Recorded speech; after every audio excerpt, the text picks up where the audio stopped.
السلام علیکم ورحمۃ اللہ وبرکاتہ۔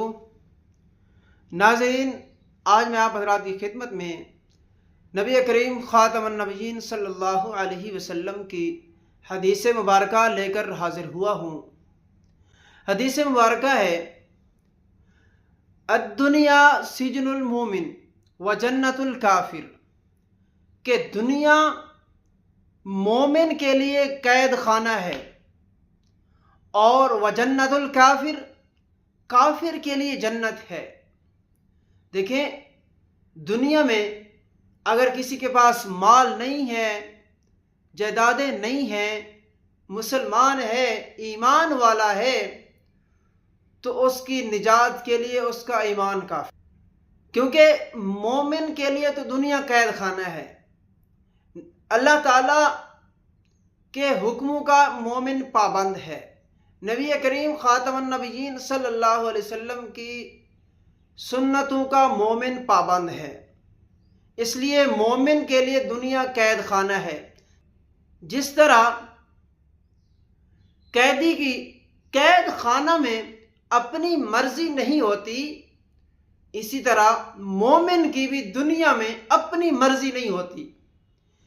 دنیا میں یہ رب کی مرضی کے مطابق اگر اس نے دنیا میں گزار دی اپنی زندگی، تو آخرت میں اس کو من چاہی زندگی ملے گی، جبکہ کافر اس کے لیے دنیا من چاہی زندگی ہے۔ جس طرح اس کا دل کرتا ہے اسی طرح وہ کام کرتا ہے، اس کا دل کرتا ہے نیک کام کرتا ہے، اس کا دل کرتا ہے نہیں کرتا، کچھ بھی نہیں کرتا کام۔ تو اس لیے اس کے لیے دنیا جنت ہے۔ جو کچھ اس نے، وہ کہتا ہے جو کچھ میں نے کمانا تھا کما لیا، کھانا تھا کھا لیا، آگے تو مر کر مٹی ہو جانا ہے، کیونکہ وہ کہتے ہیں کہ ہماری ہڈیاں گل سڑ جائیں گی، ہم دوبارہ زندہ ہی نہیں ہوں گے۔ قرآن پاک میں ہے، وہ کافر کہتے ہیں اَإِذَا مِتْنَا وَكُنَّا تُرَابًا، ہم مر کر مٹی ہو جائیں گے، کیا جب ہم مر کر مٹی ہو جائیں گے، ہماری ہڈیاں گل سڑ جائیں گی، ہم دوبارہ کیسے زندہ کیے جائیں گے؟ تو اس لیے وہ کہتے ہیں جو کچھ ہے بس دنیا ہی میں ہے، آخرت میں ہمارے لیے آخرت تو ہے ہی نہیں۔ وہ کہتے ہیں جب مر جائیں گے، مر کر مٹی ہو جائیں گے، ختم۔ جبکہ مومن کا یہ عقیدہ ہے کہ جب مر کر مریں گے، ہمیں موت آئے گی، ہم اللہ تعالیٰ کے حضور پیش کیے جائیں گے، ہماری روح اللہ کے حضور پیش کی جاتی ہے۔ بات لمبی ہو رہی ہے، میں بات کو بالکل مختصر کر رہا ہوں۔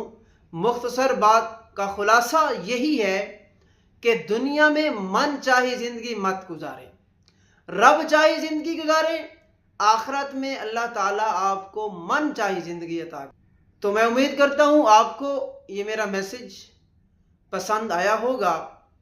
اگر یہ ویڈیو اچھی لگے، پسند آئے، تو اس کو ایک شیئر ضرور کر دیں، ہو سکتا ہے کسی کا فائدہ ہو جائے اور آپ کی نجات کا ذریعہ بن جائے۔